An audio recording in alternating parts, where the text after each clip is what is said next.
qué tristeza tener que decir todo esto. El presidente Chávez los protegió, Maduro también. Y eso fue una de las razones que nos llevó a esos permanentes enfrentamientos. Ecuador.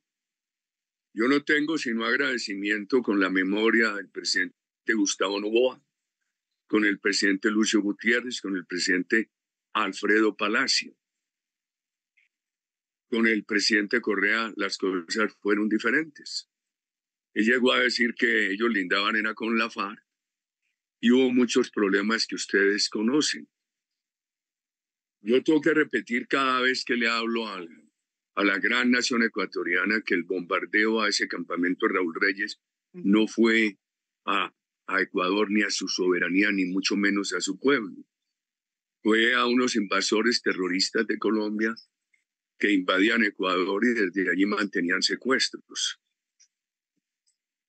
Y eso permitió que 2 meses después se liberara a Ingrid Betancourt y a otros secuestrados, 3 americanos y muchos colombianos.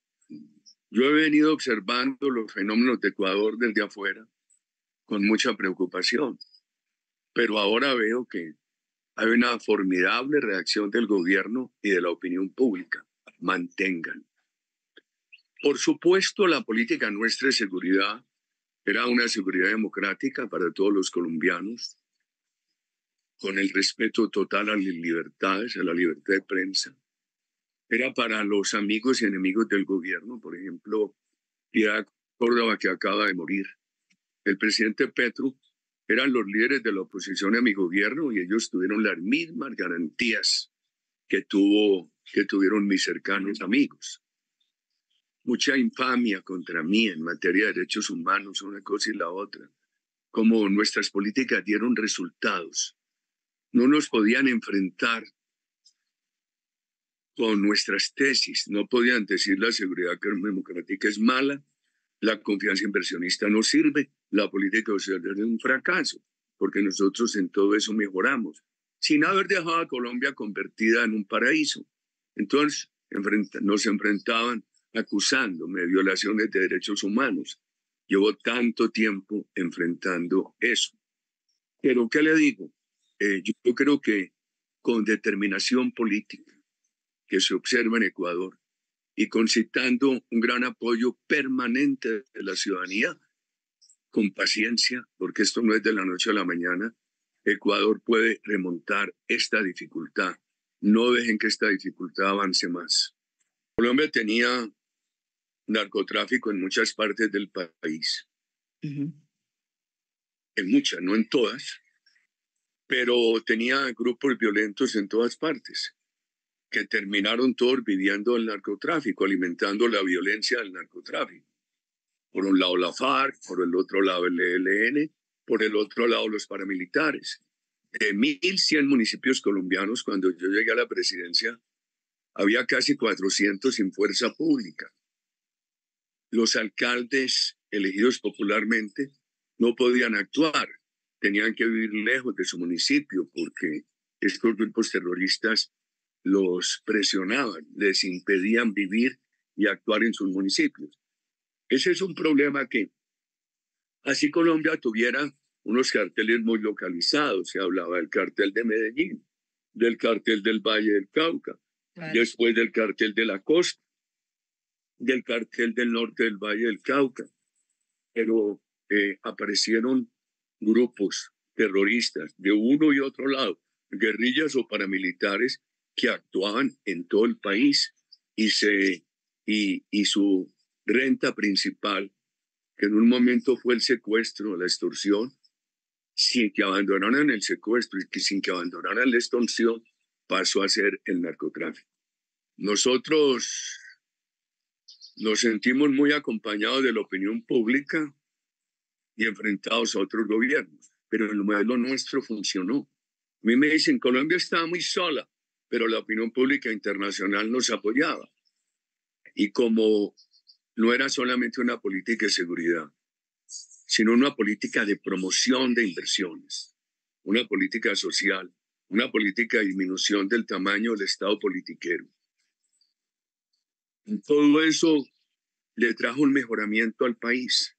Entonces había una buena percepción de opinión pública y había una buena percepción de opinión pública internacional.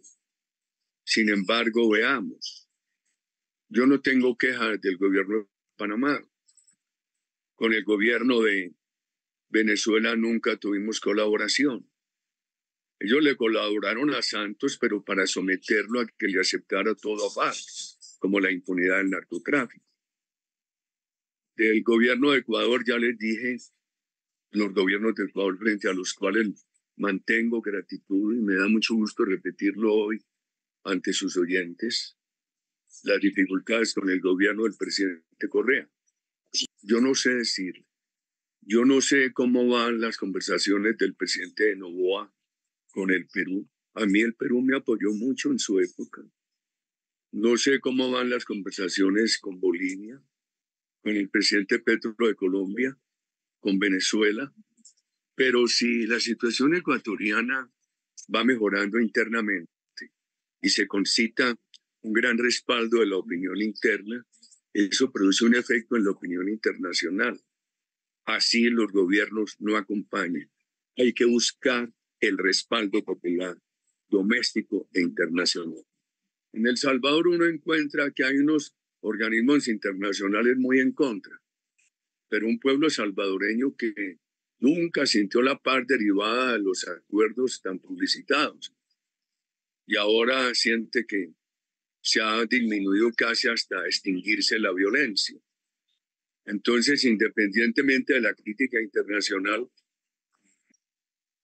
¿yo qué veo en Ecuador? Primero, yo veo que hay determinación del gobierno, veo que hay apoyo de opinión pública, no veo crítica. Yo no sé si hay apoyo internacional o no al gobierno, pero hasta ahora yo no observo crítica internacional.